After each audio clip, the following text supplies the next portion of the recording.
Well, hello and welcome to Uncommon Knowledge for Seniors. I'm your host, Jim Moran, a realtor and banking executive with over 35 years of experience. This podcast is your go-to resource for navigating the complex world of real estate and senior living transitions. Each week, we'll dive into topics and resources that matter the most to you, from retirement communities, real estate planning, reverse mortgages, trust, memory care, elder abuse, and more. And whether you're a senior, a family member, caregiver, or real estate professional, we're here to provide you with the most valuable insights and practical, trustworthy advice from some of the best experts in the business. Thank you for joining us, and let's get started.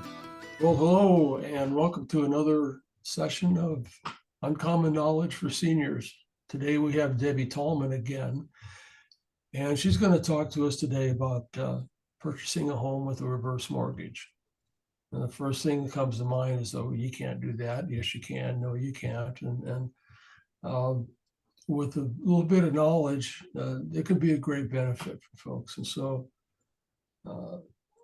Debbie, thanks for being here today. And I wanted to have you just go ahead and explain to us what is this purchase? What does it look like?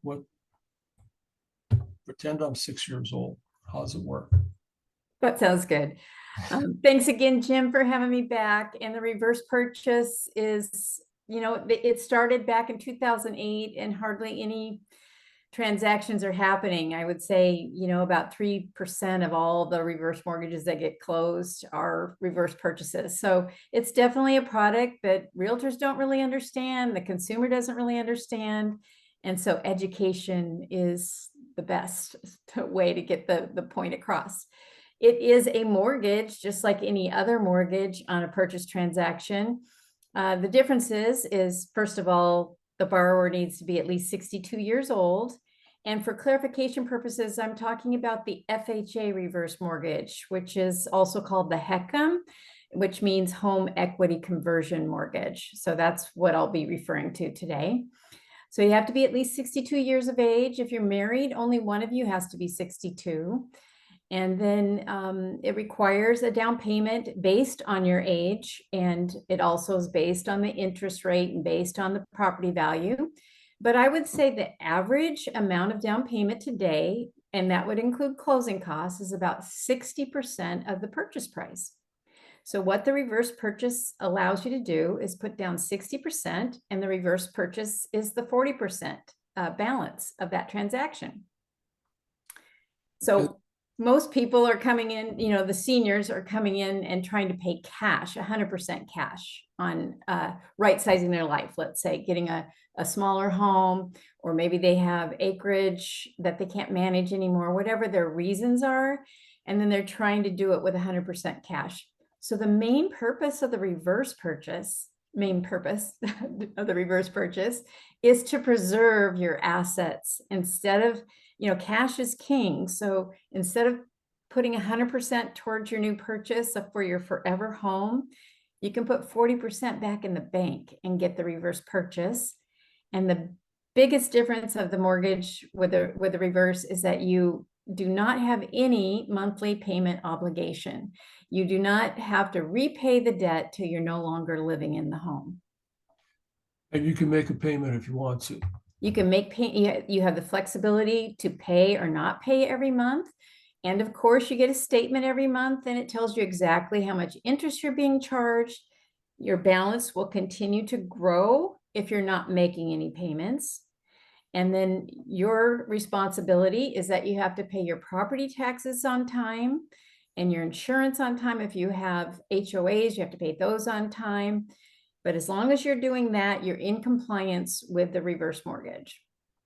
And the other difference is that you have to get HUD counseling before you can even get a reverse mortgage, because they want to make sure you fully understand the product.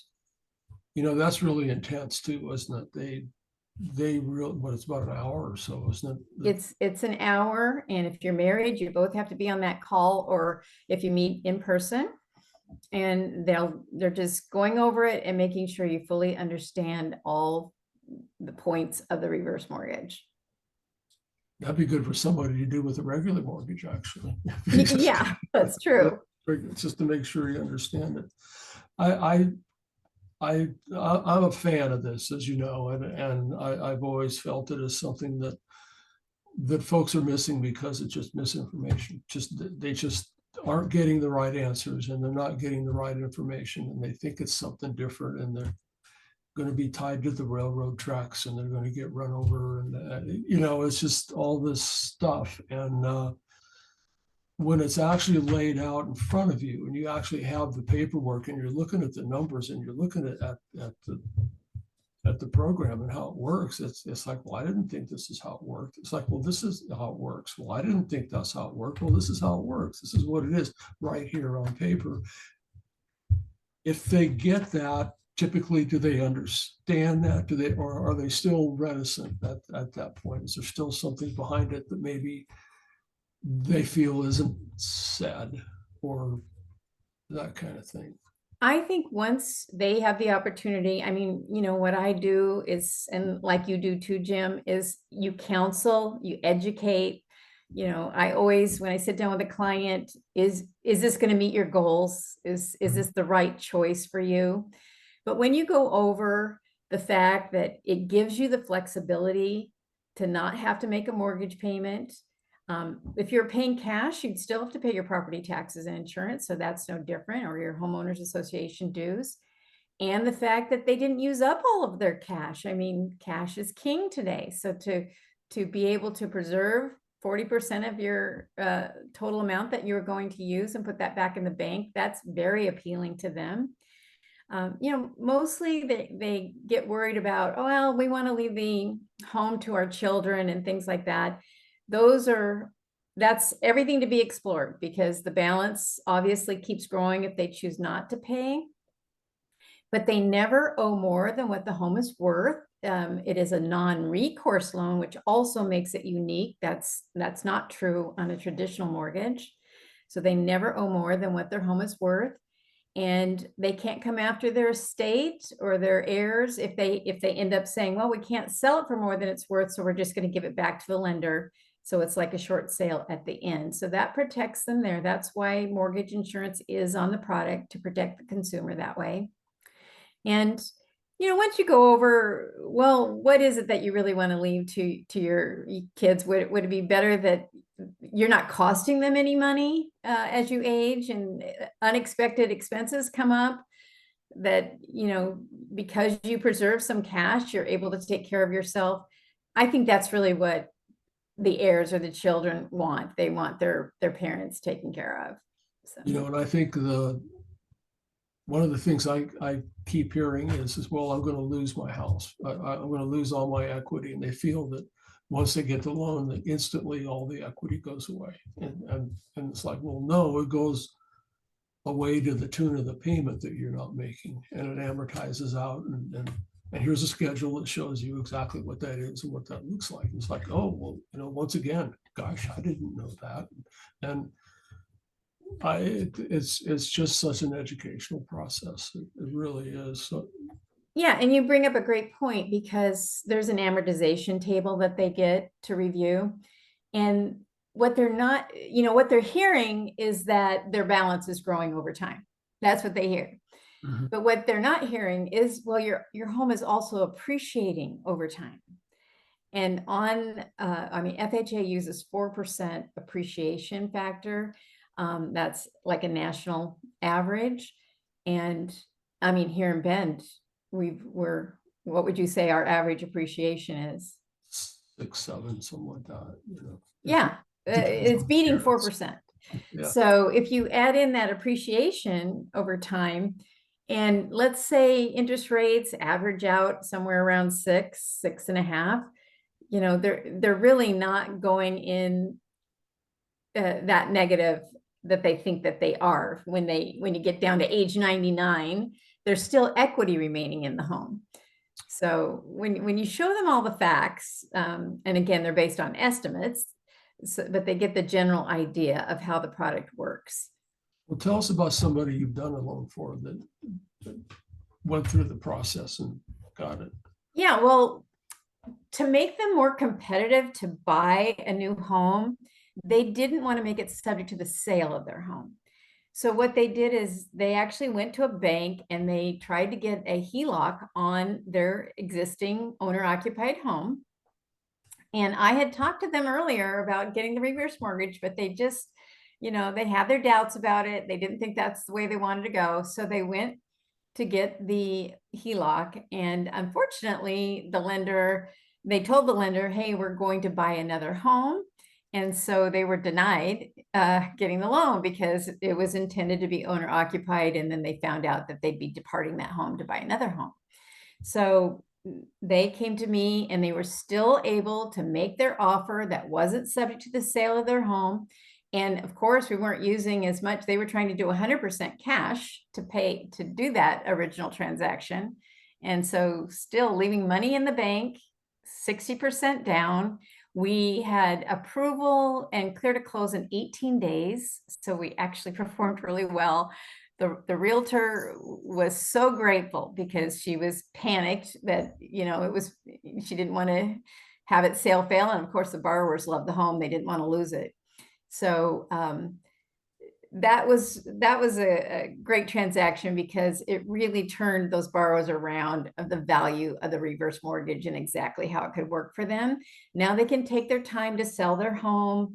They'll be able to put all that money, the proceeds from that home, back into the bank. So they're happy. Why wouldn't you be? Yeah. The qualifications are easier and all that. Anybody else that you've done one for that comes to mind that Oh, well, one of my favorite stories that I tell is two women that had gone through divorces. They weren't going to get married again, and they'd been best friends for 35 years. So to navigate their own retirement, they made a decision to do a reverse purchase together. And they found a house out in Sisters where it was 2 master suites or 2 primary suites. And this has been almost, gosh, it was one of my first transactions like 8 years ago. And I've kept up with them, and their quality of life and their lifestyle, they thank me all the time because they didn't have that payment that they got to save, at the time would have been somewhere, 1,800, something like that a month. And got their dream house and having more fun in their retirement that they couldn't have done as well on their own. So by combining their assets and doing it the way they did, it's made such a difference in their lives. And I always say that the Golden Girls had it right. You can buy a duplex, a triplex, a fourplex with a reverse purchase, and you could have your dream team tenants and make income off of that and have companionship, built in of how you want to do it. I just think today we got to be creative on how we navigate retirement. And I always thought the idea of buying a fourplex or with a reverse mortgage would be just a great idea. It makes total sense. Yeah. And I mean, I put myself in a reverse mortgage and recently built an ADU. So I have my parents there, but that'll be income for me on my property. So eventually, and yeah, it's just good to look at all the options and what is the best fit. It's just a giant one. And I, the other thing I hear from our trust attorneys is that a lot of folks are having trouble paying they're on a fixed income. They have a home that's appreciated tremendously, and they're trying to live in the home, and on their fixed income, they're struggling to pay the taxes and insurance, even though the house is paid off. But they have, the taxes have gone up so much that they can hardly meet that. But my remedy would be to sell the house, use a reverse mortgage to buy something smaller that's more manageable, and Yes, taxes are less and all that. But that said, they can't really get a HELOC because a HELOC's going to have a payment. It's just going to make things worse, right? So you use the proceeds of the HELOC to pay the HELOC, which is nuts. Yeah, it is a good math. Yeah. But that's what happens over and over and over again. And to your point, if you can get a reverse mortgage, not have a payment or have the option of a payment, You can you can live there your whole life, and that just seems to make a heck of a lot more sense. Yeah, and if anything, let's say you sell an asset like another car or something, and you make $10,000 on that, let's say, you can take that 10,000 and put it into your reverse mortgage, pay down your reverse mortgage, because you can build in your own little savings account, because every dollar you pay towards your reverse mortgage, you get the same dollar if you choose the line of credit product. There's fixed or line of credit, but most people choose the line of credit. Then you have it right there available to you for those future episodes in life that life events that could cost you money that you didn't have, and now you've got it right there for it, because you were able to just keep putting money into your line of credit too. So that's the great flexibility of the product. Yeah, and then in talking to folks, they'll say, "Gosh, Jim, I know somebody that they had a problem with that loan." And it's like, "Oh, what was the problem?" Well, gosh, I really don't know. So they'll go and ask them what the problem was, and it'll be something like, "Well, we couldn't get a payoff," for example, or some kind of issue like that. It wasn't the issue with the loan; it was a matter of escrow or title, or those kinds of things. And Yeah. of course, it becomes the whole conversation. And I remind people that some of these stories too that we hear, that if you do not pay your property taxes or do not pay your insurance, then you are in default. It would be the same on a traditional mortgage of not making 3 payments in a row. You're now in default and jeopardizing foreclosure. So these are the stories that we don't know the whole story on. Yeah. There's a lot of misconception. Yeah. Well, how can we get on the bandwagon and let folks know a little more about how this thing works? Because it's so obvious to us in the business. We've been seeing this forever and ever. And my situation has always been that we have these folks that have bought rental properties, and they have a great pile of equity out there, and they can't use it without selling the property. And then they have the tax issues, and then when it comes down to your residence, it's even worse, right? I mean, because you're going to have to sell your residence, going to have to find another place to live, and barring, say, maybe going to a Whispering Winds or a Touchmark type of a thing, if they're going to another home, it's such an advantage, and it's such a great tool that yes, it's, I don't know. I mean, we can't guarantee that we'll be, my goal would be to go out feet first, for my home. I mean, I hope I don't have to go into any kind of assisted care. Yeah. But, to know that at that time, then my asset, and you can sell your home at any time, there's no prepayment penalty or anything like that. It's just like any other piece of real estate that you own. You have a sales price and you have a loan balance, and the difference is what you get to keep. So and you have the proceeds to pay for that situation, perhaps, if it were to right up where you have to, one or the other has to go into that kind of thing, that at least you can pay for. Yeah. I think another thing to know is that you do have to qualify for a reverse mortgage. There's a financial assessment, and there's you have to have, they look hard at the last 2 years of your credit. So back when early days, you didn't have to do any of that. So they've made a lot of changes to, again, protect the consumer and their asset. And so this is all part of getting and they work with something called residual income.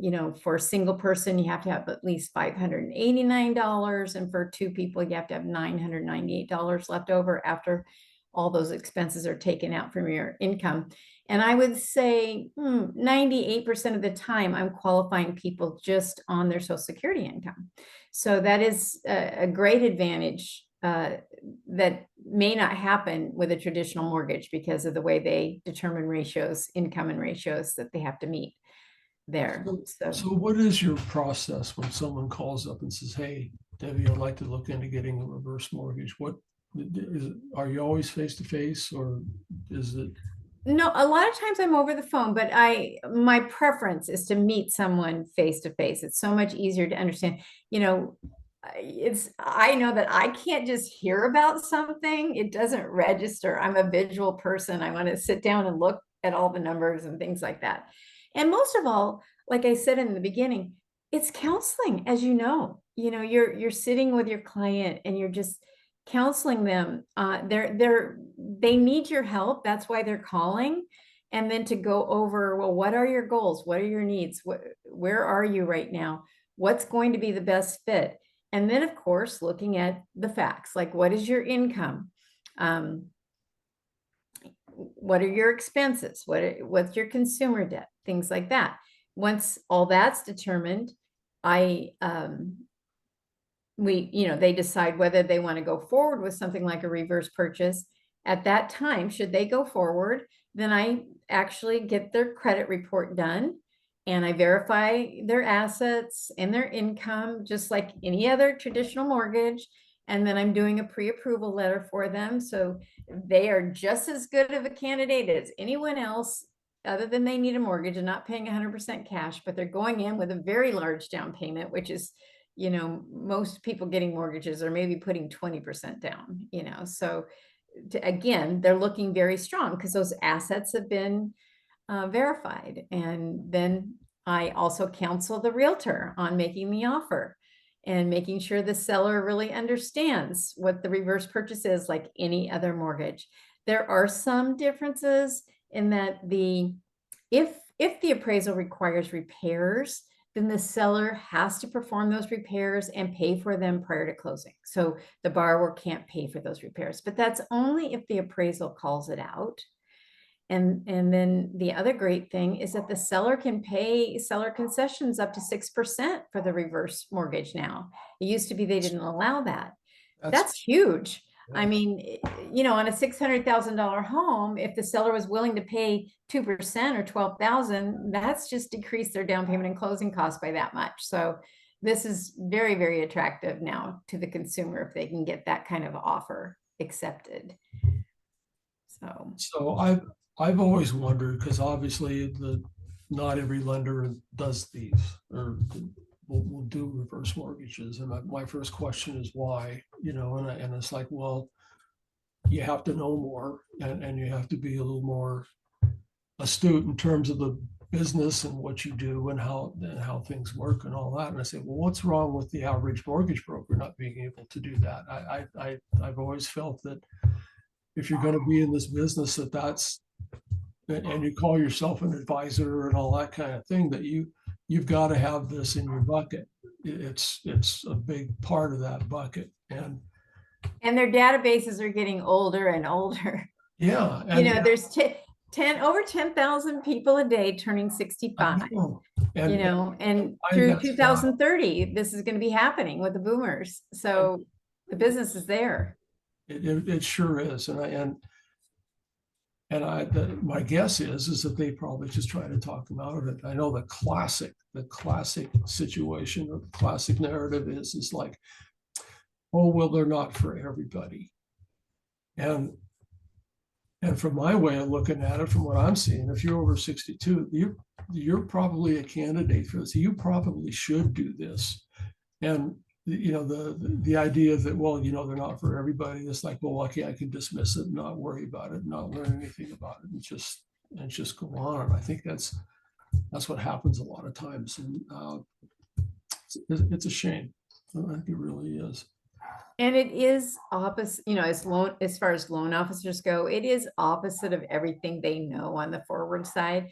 I made a decision to dedicate 100% to the reverse back in 2016 because I personally couldn't have my brain going back and forth with the forward and reverse. And I love that I have the opportunity to guide people on this product.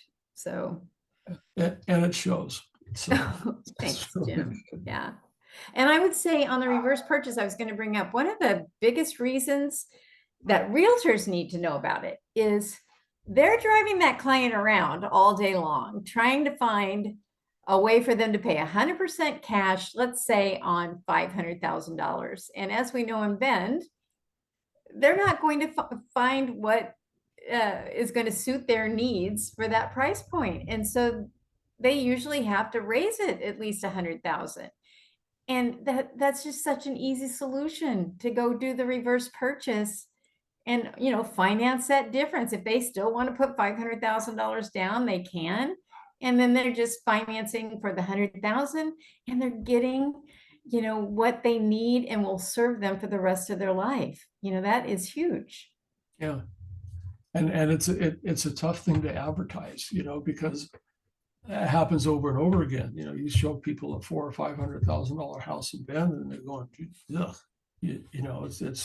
it's not quite what I had in mind. And or it's a fixer upper. And they don't have they don't want to spend this part of their life fixing up a home, Why can't I get the $700,000 or $800,000 house? Well, you can, you can use a reverse mortgage. Well, yes, I can. No, I can't. Yes, I can. No, and you finally get to the point where they understand that. And once again, it's the best thing that ever happened. Instead of having to move maybe to a different city that you didn't want to be in anyway, and it's yet another opportunity for this thing. So I have a great story of a recent one I just remembered. He always volunteered at a golf course for 16 years, and they were in a reverse mortgage. I put them in a reverse mortgage like 5 years ago, much smaller little house. But they just decided, hey, we want to upsize our life. We want to live near the course, and out in Eagle Crest. And their little dream property came up, and we were able to take their proceeds and get them into that bigger, or not larger in size, but more the location, the dream of being how they were going to live out their life, being near the course. And he's, still volunteering and doing what he loves every single day, being out on that course. And I just love stories like that, because that's all possible. Yeah.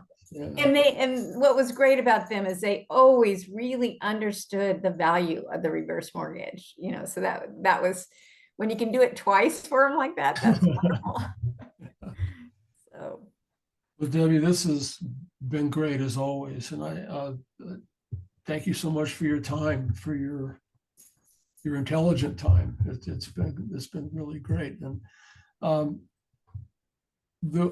have your information in the show notes, but what's the best way for folks to get a hold of you if they need to find out what's going on here? Yeah, probably my cell number, which is 541-390-0934. And then, of course, if you put my email in the notes, that would be great. I'm here with American Pacific Mortgage, debbie.tallman@apmortgage.com. Fantastic. Well, we're going to do this again, because I know there's other topics that we can get into with this. And thank you so much for doing this. And thank you, Jim, for, again, getting more education out there for the public to view. Well, let's keep hitting the ball. That's right. Thank you so much. Thank you.